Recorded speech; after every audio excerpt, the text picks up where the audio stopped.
ഇന്നൊരു വെറൈറ്റി ഓംലെറ്റാണ് കേട്ടോ നമ്മൾ ഇവിടെ ഉണ്ടാക്കുന്നുള്ളത്. ഇതുവരെ നിങ്ങൾ ആരും ട്രൈ ചെയ്തിട്ടില്ലെങ്കിൽ തീർച്ചയായും ഇതൊന്ന് ഉണ്ടാക്കി നോക്കണേ. ഇതുണ്ടെങ്കിൽ നമുക്ക് ബ്രേക്ക്ഫാസ്റ്റിന് വേറെ ഒന്നും ആവശ്യമില്ല. അത്രയും നല്ല ഫില്ലാവുന്ന പോലെയാണ് നമ്മൾ ഈ ഓംലെറ്റ് ഇവിടെ ഉണ്ടാക്കിയിട്ടുള്ളത്. വളരെ പെട്ടെന്ന് നമുക്ക് ബ്രേക്ക്ഫാസ്റ്റ് റെഡിയാക്കി എടുക്കണമെങ്കിൽ ഇതുപോലെ ഒരു ഓംലെറ്റ് ഉണ്ടാക്കിയാൽ മാത്രം മതി. നമുക്ക് വളരെ പെട്ടെന്ന് തന്നെ നമുക്കിത് ഉണ്ടാക്കിയെടുക്കാം. അതിനുവേണ്ടി ഞാൻ ആദ്യം ഒരു വലിയൊരു സവാള മുറിച്ചെടുക്കുന്നുണ്ട്. ചെറുതായി വേണം ഇത് മുറിച്ചെടുക്കാൻ. വളരെ നേരിയ പീസായിട്ടാണ് ഞാനിവിടെ മുറിച്ചെടുത്തിട്ടുള്ളത്. ഇനി ഒരു പച്ചമുളക് കൂടി എടുക്കുന്നുണ്ട്. പിന്നെ വേണ്ടത് ഒരു പൊട്ടറ്റോ ആണ്. ഇത് തൊലി കളഞ്ഞ് ഇതേപോലെ ചെറുതായി നമുക്ക് നുറുക്കിയെടുക്കാം. അപ്പോൾ ഞാനിതാ നേരിയ സ്ലൈസായിട്ടാണ് ഇത് മുറിച്ചെടുത്തിട്ടുള്ളത്.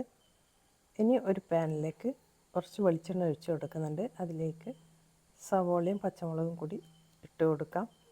ഇതൊന്ന് വഴറ്റി കൊടുക്കണം. ഇതൊന്ന് വഴണ്ടി വന്നിട്ടുണ്ട്. അതിലേക്ക് നമുക്ക് പൊട്ടാറ്റോ ചേർത്ത് കൊടുക്കാം. ഇനി ഇതിലേക്ക് ആവശ്യത്തിനുള്ള ഉപ്പ് കൂടി ചേർത്ത് കൊടുക്കുന്നുണ്ട്. ഇനി മീഡിയം ഫ്ലെയിമിൽ മൂടി വെച്ച് ഒരു 2 മിനിറ്റ് സമയം നമുക്ക് വേവിച്ചെടുക്കാം.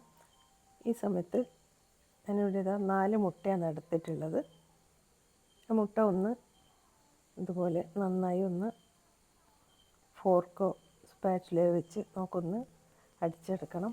ഇനി ഇതിലേക്ക് 1/4 കപ്പ് പാൽ ഒഴിച്ച് കൊടുത്തിട്ടുണ്ട്. എല്ലാം കൂടി നന്നായി ഒന്ന് മിക്സ് ചെയ്യണം.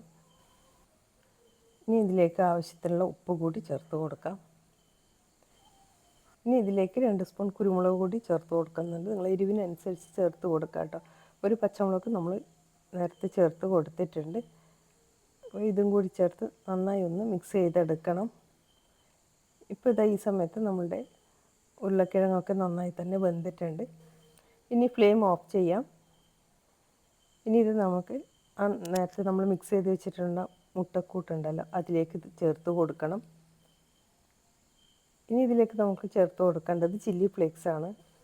1 ടീസ്പൂൺ ചില്ലി ഫ്ലേക്സ് കൂടി ചേർത്ത് കൊടുക്കുന്നുണ്ട്. ഇനി ഇതെല്ലാം കൂടി ഒന്ന് സ്പൂൺ വെച്ച് മെല്ലെ ഒന്ന് മിക്സ് ചെയ്ത് കൊടുത്താൽ മാത്രം മതി.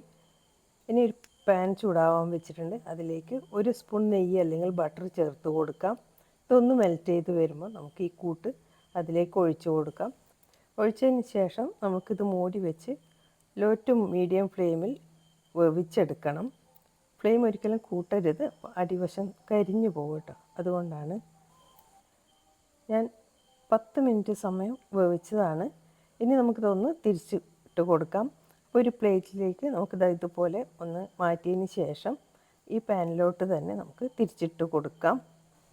തിരിച്ചിട്ട് കൊടുത്തതിന് ശേഷം ഞാൻ വീണ്ടും ഒരു 5 മിനിറ്റ് സമയം ഇതേപോലെ മീഡിയം ഫ്ലെയിമിൽ ഒന്ന് വേവിച്ചെടുത്താണ്. ഇതപ്പോൾ നമ്മുടെ ഓംലെറ്റ് ഇവിടെ റെഡി ആയിട്ടുണ്ട്.